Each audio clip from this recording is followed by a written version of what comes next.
How has our job as PPC practitioners evolved with AI, and what do we need to do to continue to get great results for our clients? Fred Vallaeys, the CEO of Optmyzr, recently invited me to be a guest on his podcast, PPC Town Hall. I've had the pleasure of spending time with Fred at conferences, at Google Marketing Live. Optmyzr actually sponsored this podcast last year. And so I was really excited to have the opportunity to sit down with one of the people who actually created AdWords back in the day. This is true. Do you know that Fred is the one who invented what we now know as conversion tracking? Mind-boggling. In this conversation, we talk about AI, Performance Max, smart bidding, and how AI has completely changed the game, moving from an era of control to one of controlled guidance. I'm your host, Jyll Saskin. I spent 6 years working for big brands at Google, and now I work for you. This is Inside Google Ads, episode 96, Control versus Automation. Let's get into it. Hello, and welcome to this episode of PPC Town Hall. My name is Fred Vallaeys. I'm your host. I'm also CEO and co-founder at Optmyzr, a PPC management software. For today's episode, we have the great pleasure of welcoming Jyll Saskin. She's a repeat guest to the show, and she's one of the top educators in the Google ad space. And she's been talking a lot about audiences. That's probably what most people know her for, but now she's also working on a book and courses related to bidding. So can't wait to have a great conversation and share some insights from talking to Jyll Saskin.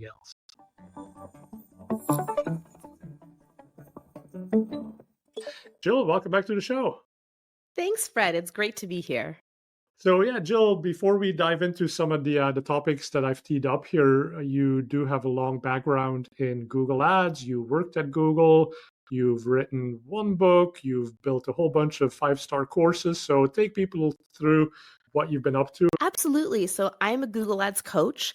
My main business is working one-on-one with business owners, freelancers, agencies, in-house marketers, and helping them get better results from Google Ads. So sometimes that means, literally walking a small business owner through setting up a Google Ads account, not doing the Performance Max campaign, and then setting up their first search campaign. And sometimes it's working with advanced practitioners, managing millions of dollars a month, advising them on strategy. So coming out of being a coach, I have a lot of other ways that I try to help people get better results from Google Ads. So there's my Inside Google Ads course, my Inside Google Ads podcast, my Inside Google Ads book, which is an Amazon bestseller. And then, of course, I really enjoy creating content online, whether it's my YouTube channel or posting on LinkedIn, speaking at conferences where I get to see you and members of the Optmyzr team, writing for Search Engine Land. I just genuinely love Google Ads. I love getting into the nitty-gritty. I think it's fascinating. I genuinely think it's fascinating, and I love it. And so I love being able to share that passion and excitement, but also that knowledge with practitioners of all levels. Yeah, for sure. A fascinating and a fast-moving field to work in. Now, you being so into the weeds and loving everything about Google Ads and these details, I think that tees up the first conversation, but as automation and Performance Max and AI Max continue to take hold and become bigger, and we're looking at generative AI doing more of the work that we used to do. How does that fit in with someone who likes to have the control and control these things? Like, what's the big conversation here? It's really changed from controlling to guiding. And I know I'm not the first person to say that, but it's definitely a perspective I've been espousing a lot lately. Those of us who've been doing Google Ads since it was called AdWords and even before, we are very used to the era of control. These are the exact keywords I want, and these are the exact bids I want. And then step 3, profit. And that's just not the way it works anymore, because consumer behavior has changed, because the SERPs have changed, because AI has changed. So now getting in the weeds doesn't mean I'm trying to set a bid for every keyword and I'm trying to create 200 different ad groups to have control. Now getting into the weeds means really understanding the way smart bidding works and how choosing a different bidding target can completely change the queries I show on, for example. Really seeing all these pieces as interconnected. And then it's our job as marketers to give the system what it needs: data, budget, assets, correct guidance, so it can give us what we need, which is conversions, profit, etc. So controlling to guiding is the key theme, and it's something I wholeheartedly embrace and preach, but I know that not everyone in the industry feels that way. No, and that makes sense. I mean, it's the types of settings that we control have shifted. At the end of the day, it's the outcomes that we care about, and it's how you get there that matters. And so it's just evolve along with the settings of Google Ads and control the things you can control. And so, speaking of the controlling things, let's talk about the first one and one that's near and dear to your heart: audiences. So you've written a book about it, you've done courses on it, but do you think people sometimes over segment, and is that a risk? I don't see that so much in Google Ads, thankfully. I tend to see that sort of really specific audience segmentation and layering as more of a meta ads thing. Um, I know that meta ads practitioners like to preach, broad targeting, go broad, don't need audiences at all. So I wouldn't go that far on the Google Ads side. But I find, bigger mistakes people tend to make with audiences aren't going too specific or too deep. Instead, it's often thinking that the signals that they're giving a campaign are the actual targeting, when very often that's not the case. I think people think they have more control over audiences today than they actually do in a lot of circumstances. So explain that nuance a little bit more then. So I think with keywords, we're used to this is the keyword we give you. That means you should show the ad for exactly that keyword. And that obviously used to be more the case back in the day. Now it's broad match and it's still very much up to Google. But how are audiences different in that regard? The way audiences are different is you can still do exact matches in audiences if you want to. Like if I choose to target the audience in market for yoga apparel, my ads will actually only show to people that Google identifies as being in market for yoga apparel. It's not going to a close variant. However, in a Performance Max campaign, we don't have that capability. We have audience signals, which means you can tell Google the kinds of audiences you want it to focus on.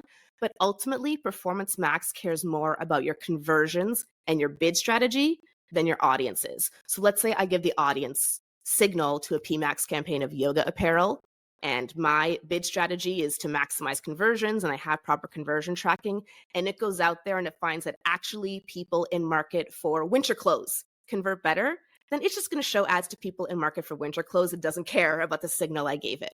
Whereas if it tries my signal and you know what, yoga apparel works well, okay, fine, it'll do it. And so that is what we call optimized targeting, where the algorithm is just focusing on who's most likely to convert, for better or for worse. And so when you launch a demand gen campaign, for example, you may not realize that you also have optimized targeting turned on. So if you have that turned on in your campaigns, then your audience targeting gets turned into a signal as if it's like PMax. But if you turn optimized targeting off, then you do get that exact audience control, which we definitely don't have on the search side anymore, even with exact match. So that makes sense. So you, at some level, control whether you're specifically targeting that audience or whether that just becomes a signal. Now, as you described in PMax, is not really a choice, right? It's just that's the way the campaign works. So it's always kind of a suggestion to Google. So then, in your experience, to what degree does adding an audience even help you? Does it help you if they're just going to figure out anyway that, hey, there was this whole random other group of people that are buying this thing that you're selling? So why would someone put an audience in the first place? Because it makes them feel good, is my honest answer. I I like think that that an answer. audience signal is a beautiful way for Google to rebrand optimized targeting instead of optimized targeting, which is, oh, check this box and give us leeway to show ads to whoever we want. No, thank you. But when you reframe it as, we're going to show ads to whoever we want, but if you want to bring your intelligence to Google, come give us a signal, I can see why practitioners like that. I think the difference or the utility is more obvious on the search theme side of things in PMax, because just like an audience signal, search themes are like the kinds of searches you want it to show ads on, and ultimately it can show ads on them or not. And what's really interesting is when you add search themes to a Performance Max campaign, it'll tell you if it's using your search themes or not. Like if that actually caused it to go to searches it wouldn't have targeted otherwise. And my theory on this is that it's kind of like a lose-lose in both scenarios. Like if it wasn't going to show ads on those searches without your search themes, that means that it doesn't think those searches are related to your landing page and your website. So actually, you've got some work to do. You weren't giving the algorithm the information it needed. And if it does, start serving on those search themes and Google doesn't think those searches are related to your website, then it's probably things that like wouldn't convert as well or wouldn't do as well. So my takeaway, to be very clear, is not saying don't add search themes, don't add audience signals. Like, go for it. They can't hurt you, they can only help. But don't think that because you're adding search themes and audience signals, you're controlling your PMAX campaign. You absolutely are not. You can't control PMAX. You can only guide it and then get transparency after the fact to see what it actually did. Right. And I believe that transparency after the fact, that is still helpful, right? Because that's ultimately the thing that tells you, like you just said, this search theme is just, it's not triggering at all. So maybe there is a mismatch in your landing page offer. So now, if that search theme was really important to you, then go and figure out a way to fix that. Build a new campaign, a new landing page, set it up so that Google will see the relevance and show your ads for it. So it's obviously not completely useless, as you're saying. But it just may be that the control is not up front, it's at the tail end. Or even the creative, right? Like maybe you weren't serving on that search because you didn't have assets that would perform well with that search. So maybe it's a landing page, but it could also be that you need to improve your creative assets to be relevant to people searching for those things. But we can see after the fact, like there have been a ton of great advances in PMAX this year: channel performance report, search term report, audience insights, asset level like we can now see exactly what PMAX is doing to the same level as search or shopping, which is great. But the control piece isn't there. So it's still trying to guide with our data and suggestions, and then after the fact, see what came in, and then use that to decide what we want to do next. Yeah, and so the asset level reporting, that is an interesting one because there is some modicum of control. If you see that a specific asset is not performing well, you can go and optimize that. Is that something? So if you had to think about maybe like your top 3 optimization levers for a PMAX campaign, where would you start? Oh, my top 3 would definitely be the conversion settings, the bid strategy, and the assets. And I say that because, PMAX can only run on a conversion-based bid strategy. There's no manual, there's no views.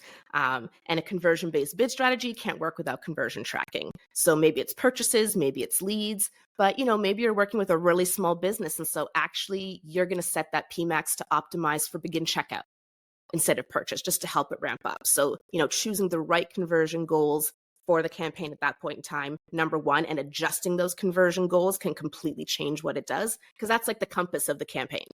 And then next to be the bid strategy itself, maximize conversions aims to spend the entire budget and then get conversions. Whereas target CPA aims to hit a certain level of efficiency, and if we can hit it, spend the budget. So like really different directions there just by checking or unchecking a target box. So that would be number 2.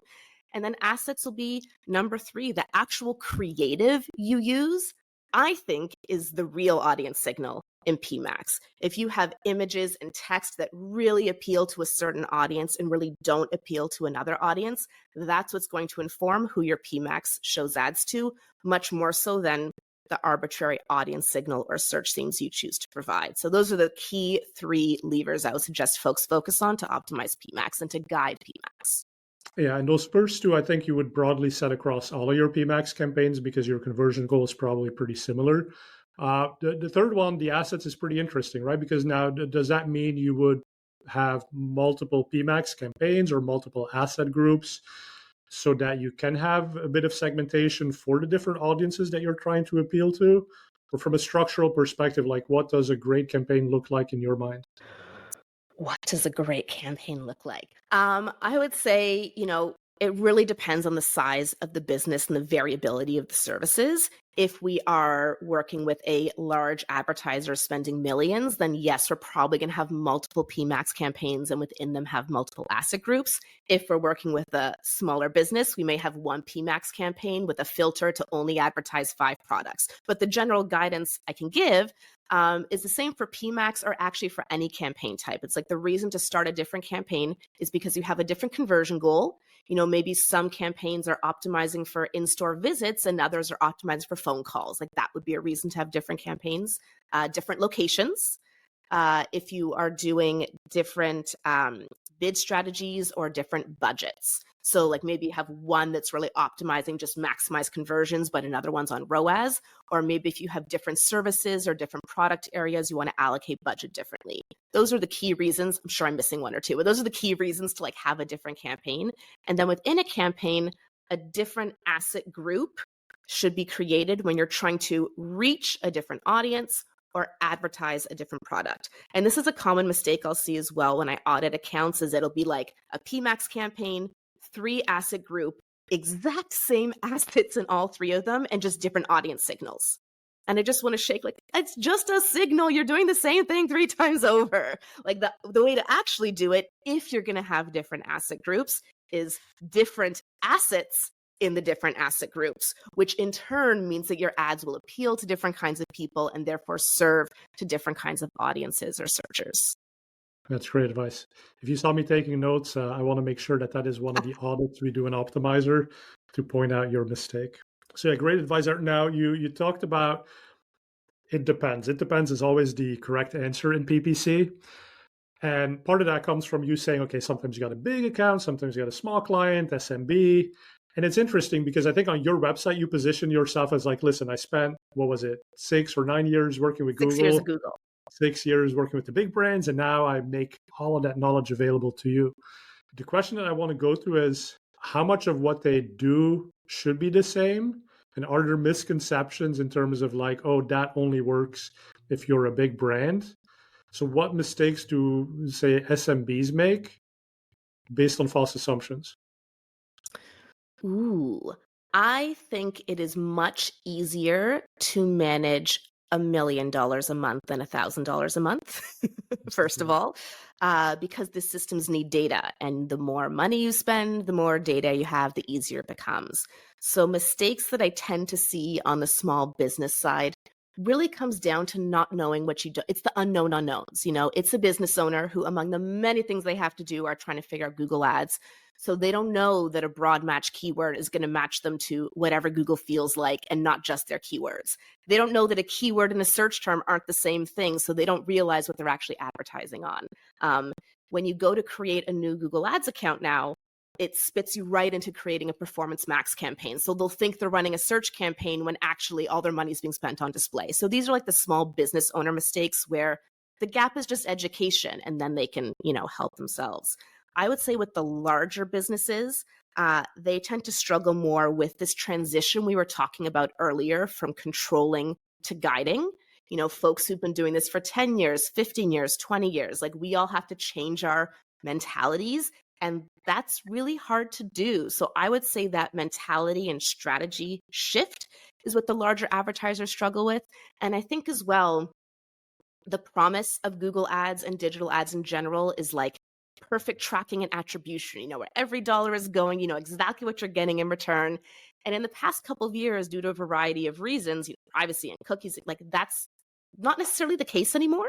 We have to model a lot more things. We're realizing that all the data we have isn't as perfect as we thought. And so I find that can also be paralyzing for some of the more larger advertisers. They want guarantees. They want to know exactly what's going to happen. And like, we don't know what's going to happen. COVID was unprecedented times. Now with all these generative AI tools, it's unprecedented times. Like, we don't really know what's happening. If you have a right strategy and mindset in place, I'm sure we'll figure it all out together. But there's a bit of this like leap of faith needed now that folks aren't really used to. And so that's something that it's interesting. The small business owners, like that's not even on their radar. They're chugging along. But for the larger advertisers, I find it's like the mental stuff that's more of a challenge than the actual platform stuff. Yes, and I suppose aligning the whole business behind that strategy, and then even little things, right? Like you may have your merchant feed, but that is derived from your inventory system. And now if you wanted to update the titles just for Google Ads, does that impact all of the other channels that you're advertising in? And so even a small decision becomes a big decision and a big impact. And you have to talk to a variety of other teams, and that's where they often struggle. Yeah, absolutely. It's a lot more complexity, but still like a large budget.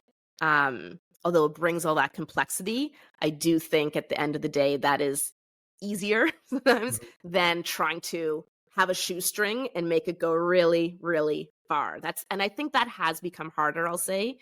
Small business, the promise of AdWords, right, is like, get your business online, and the ad auction is the great equalizer. And like, I do still think that's all true. I'm not saying it's not true anymore, but it is way harder today to take $20 a day and get results with it than it was 5 years ago or 10 years ago. Inflation, right? Inflation is real in Google Ads as well. Yeah, exactly. And it's easier than ever to get online. If you look at vibe coding, for example, I mean, 2 minutes to make a beautiful, beautiful website. But now is anyone visiting that website, obviously, right? And so that's where PMax, then, like you said, it's a bit tricky because, yes, it does get your business online, but a lot of SMBs want to see, okay, they want to prove to themselves, do the search, see their ad, and if it's not there, it's like it doesn't exist for them, right? But there's so many other people that do see it and getting that confidence level, and that's where you said it's an education problem as opposed to maybe a technical issue. Yeah, exactly. But your next topic now that you're getting into more, I believe, and are you doing a course or a book on bidding? I'm working on my next book about bidding. Yes. So in my Inside Google Ads course, I cover all of these topics. But after tackling audience targeting with the first book, I knew bidding had to come next. Because why? Because it's fascinating and so misunderstood. Because it hasn't actually changed that much over the last, since smart bidding came out, tweaks here and there. It's been pretty consistent. And I just think bidding is so misunderstood. I think it's more important than your targeting. It's potentially more important than your creative. I think bidding and creative could duke it out. But I just felt like that was an area that was ripe for exploration. And, when I write a book, part of it is explaining everything, but then I also get into my theories and advice and strategies to use and stuff like that. And so I just felt like there was a lot to say there. So I'm about 40 pages in right now to writing. Well, I have a lot of questions about that. So let's go first. What you said, targeting is probably less important, and I agree with that, but I want to hear your take. So why? Because Google Ads was the search marketing system. It was all about the keyword. That's where everything started. And now we're saying, oh, well, maybe targeting is like number 17 on the list of the things we should actually worry about. It's not that bad. But why is targeting not as important anymore? When I think of Google Ads, I think of a triangle: bidding, targeting, creative, and trying to balance those three. And so I think targeting is the least important now, because I'll put it this way: if AI and automation takes over and you can't control that piece, can you still get good results? So if you can't control your targeting at all, but you can control your bidding and you can control your creative, then I believe and approve of my client, you can still get great results. That's literally PMax. That's how PMax works, right? You have to still have that great creative that will appeal to your target audience, and just as importantly, not appeal to your not target audience. And you have to have the right bid strategy, and it can do it. But if you play the triangle the other way, what if I have bidding and targeting, but I can't control my creative? That's going to be garbage. You could put an ad in front of the exact perfect person who's the ideal customer, but if the ad just says, shop now, no, you're not going to make sales. And then the other way, if you have your targeting and your creative, but the wrong bid strategy, you have no hope. I've seen campaigns completely do a 180. Search campaigns on exact match keywords do a complete 180 in performance just by switching from manual CPC to target ROAS. So that was my long-winded answer to say that bidding I see is really integral in all these places. And while targeting, of course, yeah, if you can target, great. But if we had to let something go, sorry to my book, but that's the one I would let go if it meant I could keep control over creative and bidding. Okay, that makes sense. And then the second question, I want to build on what you said. You see a lot of mistakes in bidding. What's the biggest mistake people make? Trying to control their bidding rather than guiding their bidding. Manual CPC is almost always a mistake nowadays. I'm not going to say always. There are some strange accounts I see. But for the most part, it's a mistake these days because high CPCs aren't the enemy. Low quality traffic is the enemy.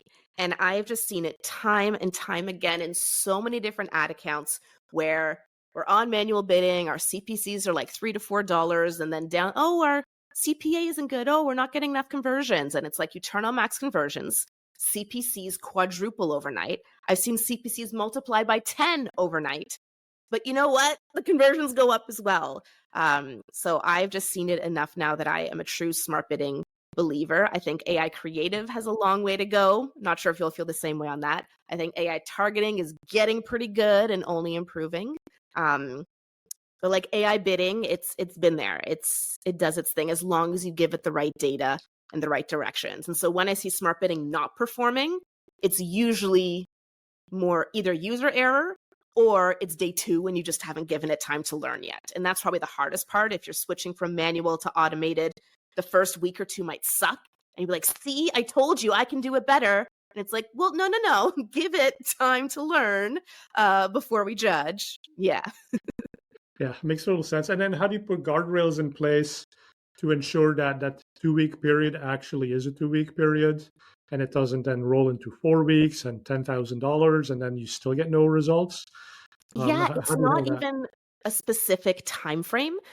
Generally, my smart bidding path, it'll be like maximize conversions. I will even launch new campaigns on maximize conversions these days. And our goal is to get about 30 conversions in 30 days. If we're not going to get that, it can take longer. Like there's one Google Ads coaching client. I've been working with her for years. She's my favorite. Don't tell my others.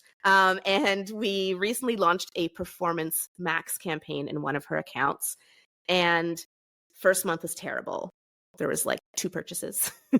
And then second month was terrible. There were like 6 purchases. And we were like, oh, we knew PMAX wasn't going to work. But then we went and looked at the business overall, not just the PMAX campaign.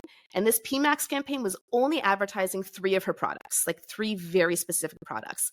Overall sales for those products had skyrocketed. Not attributable to anything else. Like the only change, she wasn't doing any other email or social, just we launched PMAX. And then within a week, sales for this thing went up by a ton and stayed there. And so that's something else I say. I'm sorry, it's a little tangent from the question you asked, but just thinking about guardrails and giving the right guidance, especially with a campaign like PMAX where ads can show everywhere. In the platform, data isn't always going to tell the whole story. I'm happy to report that in this case, by month 3, even in-platform reporting, showed PMAX is profitable. But to give it the right guardrails, you have to feed it the right conversion data for e-commerce. That's purchases. For leads, that's ideally an actual customer, not just a form fill or a phone call. And then you need to give it at least 30 conversions in 30 days. Or if you're a lower volume account where that's not going to happen, then it can take 2, 3, 4 months for the thing to learn. And if you give up on it too soon, you're just, it's like, I always say, it's like if I look at my, 1-year-old baby and be like, well, why isn't he talking yet? I talk to him every single day and he can't even talk yet. What an idiot. But that's what we're doing to our campaigns. And we only give them 4 conversions and say, oh, what an idiot. It's not doing the CPA I was able to get. That's a great analogy. So, and then like these low volume campaigns, so you said just give it a couple of months. Are there other techniques you like to use? I mean, a lot of people talk about micro and macro conversions. Is that a good way to cycle these campaigns up a little bit faster and then eventually switch into the conversion you actually care about, or do you see that as dangerous? I do find micro conversions very helpful. And so to clarify for those who may not have used them before, a micro conversion is something that happens before conversion that isn't the final thing you want, but must happen on the journey. So in e-commerce, like someone has to start checkout before they can purchase, but someone doesn't necessarily have to view your about page. So like that wouldn't make a good micro conversion. So yes, for e-commerce, if we're starting with a small business, sometimes I'll make add to cart, the conversion for the campaign just as a starting point. I might set it so that only the first add to cart counts. So if someone adds 20 things to cart, the campaign doesn't go crazy. But then once we have enough, and then keep the other actions in there as well. And then once we build up enough of the next action, for example, add to cart, begin checkout, purchase. So we might be optimizing for all 3 of those things. Once begin checkout reaches enough, which is sort of like 30 conversions, then set add to cart to secondary. And then once purchase, reaches that 30 to 50 conversion threshold, then set begin checkout to secondary. And now we can still see that data in there. You can understand if some big drop off is coming off. In lead gen, a form fill arguably is a micro conversion. Then you're waiting for that offline conversion data to come in later. So that can be very helpful for smaller businesses, but it can be tricky. Sometimes there's a business that they're only going to get 3 or 4 leads a month, and they don't have they don't even have a CRM, they have a spreadsheet. So offline conversion tracking is going to happen. And so in those circumstances, you can use things like on-page engagement or clicks or scrolls or things like that. But ultimately, that might be a scenario where, well, we know the bidding isn't getting the information it needs, so at least let's make sure the targeting is super dialed in, exact as much as we're able to. It's tricky. It is. You wrote on Search Engine Land about signal duplication as well as signal fragmentation. Talk a little bit about what that means and how your structure can basically help or hurt your data levels, and how to make sure that, like you said, you're not counting 20 card ads as individual conversions, but making sure that you count what matters. Yeah, so this is in relation to what we spoke about earlier with audience signals, like not having 4 different ad groups to test different audience signals. If you're running a demand gen campaign and you have 3 different ad groups that are genuinely targeting different audiences, then by all means. But even in that scenario, you would want to make sure that your audiences are different enough, or in search, making sure that if you have your different ad groups, that they're different enough and not all just stealing from one another. I was on a coaching call earlier today with a client who had one ad group of people looking for houses for sale and another of people looking for new houses for sale. And so we had a long conversation about, do we consolidate those together? Do we try to split those apart? What does it depend on? And there's not like a one size fits all answer for that. It's similar intent. Does it make more sense to have it together? Or do we think that people looking for a new home are just so fundamentally different from other home buyers that it deserves to have its own thing? So I don't have a blanket, here's what you should do. But I would look at your keywords or your audiences and make sure that they are different enough if you put them into different ad groups, and that the creative, importantly, is different as well and conveys the different messaging that will appeal to those different searchers or those different audiences. And yes, signals are just signals, not targeting.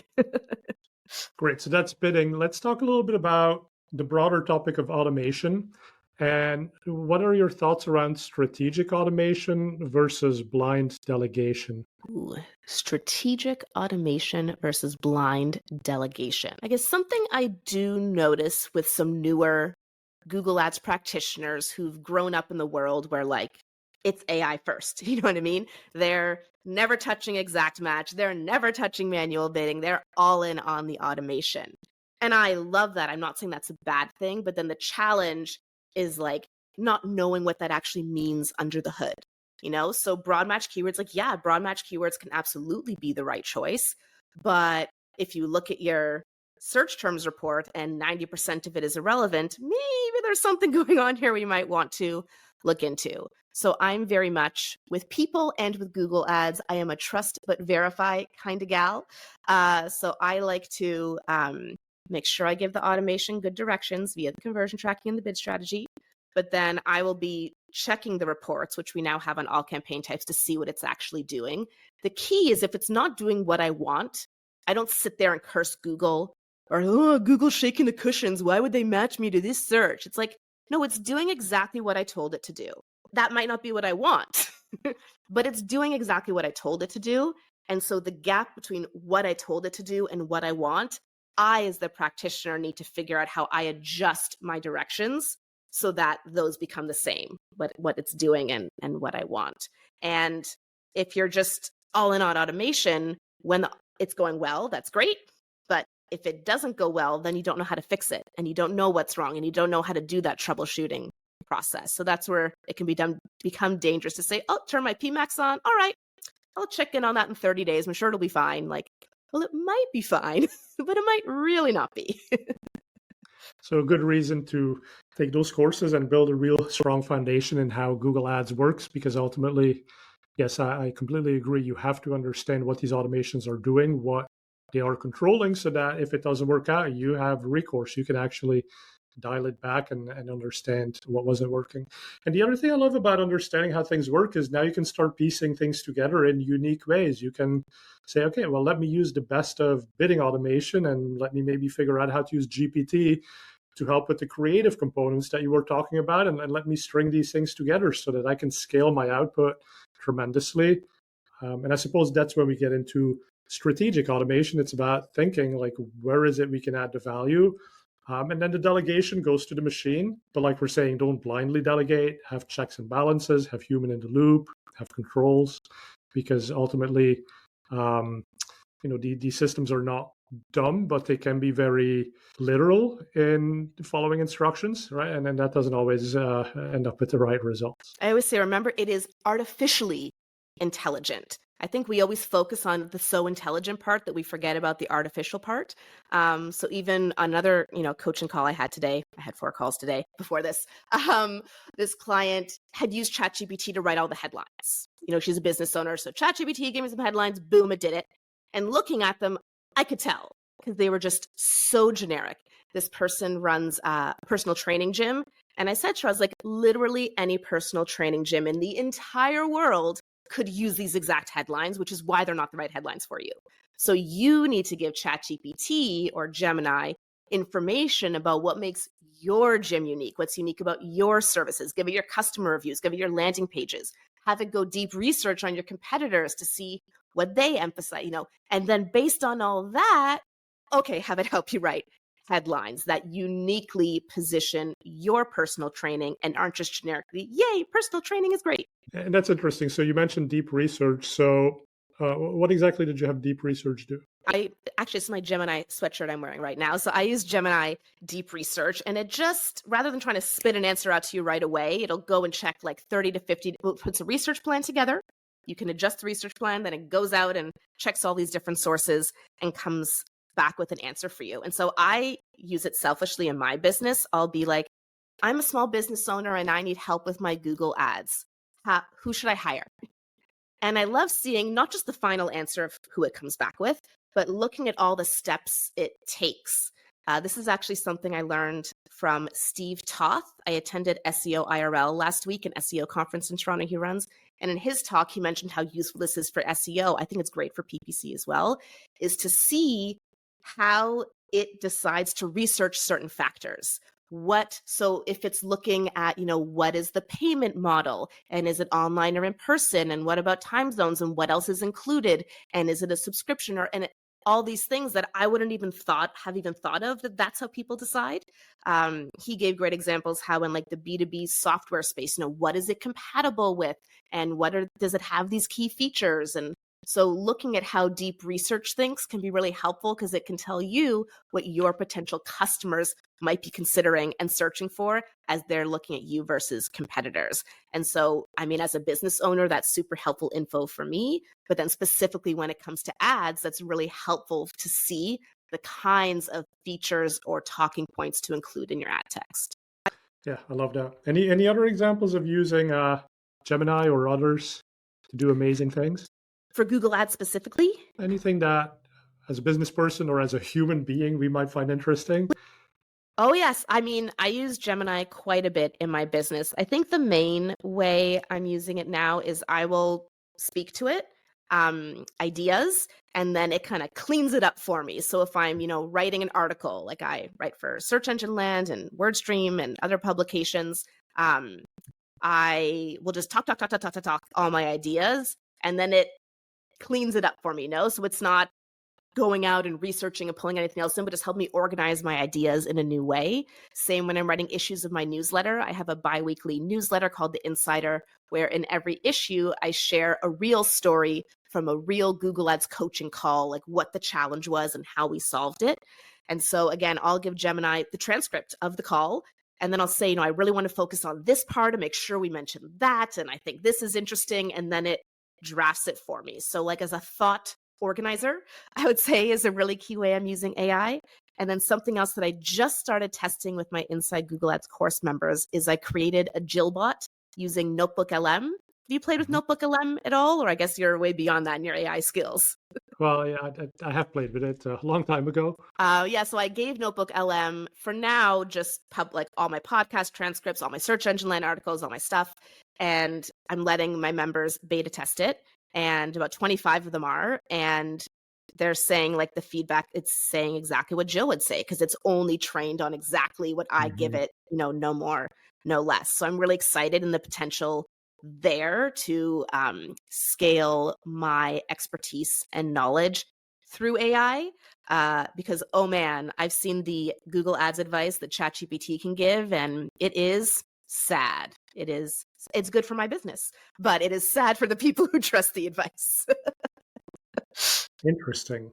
And maybe that speaks to the point then, like you were saying before, that you just need to ask it the right questions and give it enough context. Yes. Because I agree, if you just say, hey, how should I improve my PPC campaign with no context of any sort? Well, like, yeah, then it's going to rehash the 10 most common things that everybody would have said. But these AI systems get better if you put constraints on them and tell it, what is your business? What have you tried in the past? What has worked? What hasn't worked? And it can be really helpful in terms of suggesting some things. But of course, always be careful too when you give it numbers about your business, because that math may not pan out. Actually, I'm curious what you think, Fred. I've also thought some of the issues might be because Google Ads changes so quickly and they're trained on everything that's ever been published ever, that they have stuff in there from 3 years ago, 5 years ago, 10 years ago, and probably way more of that than like the more recent stuff. And so because of that, like I find they don't know that exact match doesn't mean exact match anymore, or that demand gen is a campaign type. And I'm not talking about the concept of demand generation. You know these systems better than I do. So do you think that might be contributing to it, or are they pretty good at knowing like the importance of recent versus older data? No, I don't know that recency of the post gets taken into account when they calculate the weights. And I suppose that's a good reason to force it to use its search capabilities or to do deep research so that it actually goes and finds what's relevant. There's even like new search engines. So you can specifically say, find me things that have been announced in the last 30 days and factor that into how we should manage these campaigns. Currently, I'm playing with vibe coding to give me a diff of what's in the Google Help materials so that I can point out, okay, here's a little nuance of how they've changed things. And okay, we should talk about that. We should integrate it into our help materials for Optmyzr, obviously, and articles that we write. Again, I think it goes back to understanding how these systems work so that you can take the limitations and not be bound by the limitations, but actually figure out how to do it better than anyone else. Because obviously the ability of these systems to do amazing work is there. You just have to know how to pull that out of it. And if that's what you can do, you're just going to scale yourself so much faster than anyone else. It's true. That's to say, AI is an average maker because it allows people who don't have the skills or knowledge to get average results. So the way to get amazing results with AI is for you, the human, to bring your amazing expertise to the AI to accomplish amazing things together. But just AI on its own is not amazing. It's average. It's literally the average of everything we know. So don't forget your human amazingness amplified with AI. Exactly. Well, good. Let's wrap up. I want to talk about one more new shiny toy from Google. I'm not sure if you have much of an opinion about this, but AI Max. So the replacement in some way for DSAs, automatically generated creatives. It is an add-on to search campaigns. It's not a separate campaign. But where does this fit in for you? Like, how has it been useful, or are we still waiting? It's early days. I mean, the fact that you mentioned AI Max means we're now going to get twice as many views because it's literally all anyone wants to know about nowadays.